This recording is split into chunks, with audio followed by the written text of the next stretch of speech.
Hello everyone, আমি মৃন্ময়ী। আমার পরিবারের সবাইকে স্বাগত। আগের ভিডিওতে আমি গীতার সপ্তম অধ্যায় বিজ্ঞানযোগ নিয়ে আলোচনা করেছিলাম। আজ আমি আলোচনা করব গীতার অষ্টম অধ্যায় অক্ষর ব্রহ্মযোগ নিয়ে। গীতার অষ্টম অধ্যায়টি হলো অক্ষর ব্রহ্মযোগ।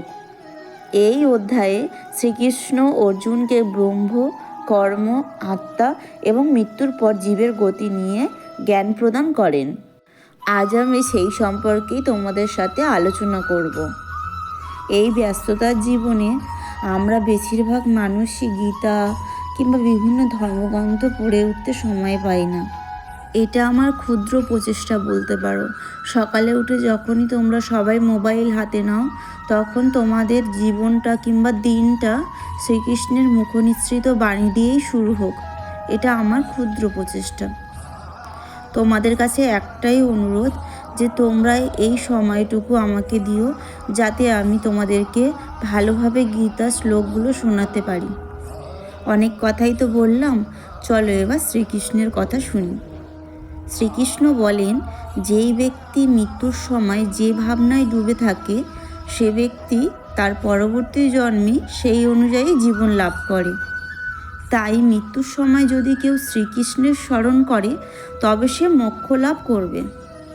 শ্রীকৃষ্ণ আরও বলেন, যে ব্যক্তি মৃত্যুর সময় ওম শব্দে ব্রহ্মচিন্তন করে, তার মোক্ষ প্রাপ্তি নিশ্চিত।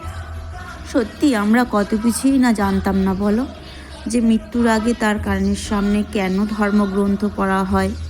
তার একটাই মাত্র কারণ আমরা বুঝলাম, যে সে যদি মৃত্যুর আগে ব্রহ্মচিন্তন করে, তাহলে সে মোক্ষ প্রাপ্তি লাভ করবেই।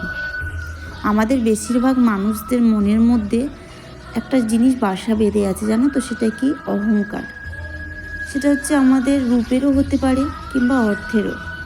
এখনকার মানুষরা ভীষণ পরিমাণে অহংকারী, বেশিরভাগ রূপ আর অর্থের দিক থেকে।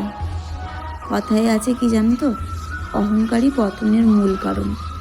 সুতরাং আমি সবার কাছে একটাই অনুরোধ করব, যে কেউ অহংকার করো না। শ্রীকৃষ্ণ আরও বলেন, যে যোগীরা মৃত্যুর সময় নিজেদের মন ও চেতনাকে ঈশ্বরে স্থির রাখে, তারা ব্রহ্মলাভের পথে পরিচালিত হয় এবং এই অবস্থায় জন্ম মৃত্যুর চক্র থেকে মুক্তি লাভ করে। চলো, জামা কাপড় কাচা কমপ্লিট, এবার ছাদে যাই। শ্রীকৃষ্ণ দুই ধরনের গতির কথা উল্লেখ করেন। এক নম্বর হচ্ছে শুক্ল গতি, যে পথ মোক্ষের দিকে নিয়ে যায়। এটি সেই পথ যেখানে মানুষ মৃত্যুর পর ব্রহ্মলোক বা অনন্ত সত্তার দিকে যায়। আর দুই নম্বর হচ্ছে কৃষ্ণগতি, এই পথ পুনর্জন্মের দিকে নিয়ে যায়। এটি সেই পথ যেখানে মৃত্যুর পর ব্যক্তি পুনরায় জন্ম লাভ করে এবং পৃথিবীতে ফিরে আসে। আজকের মতো ভিডিওটা এই পর্যন্ত।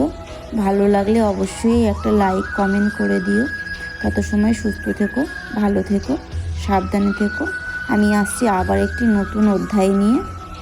টাটা।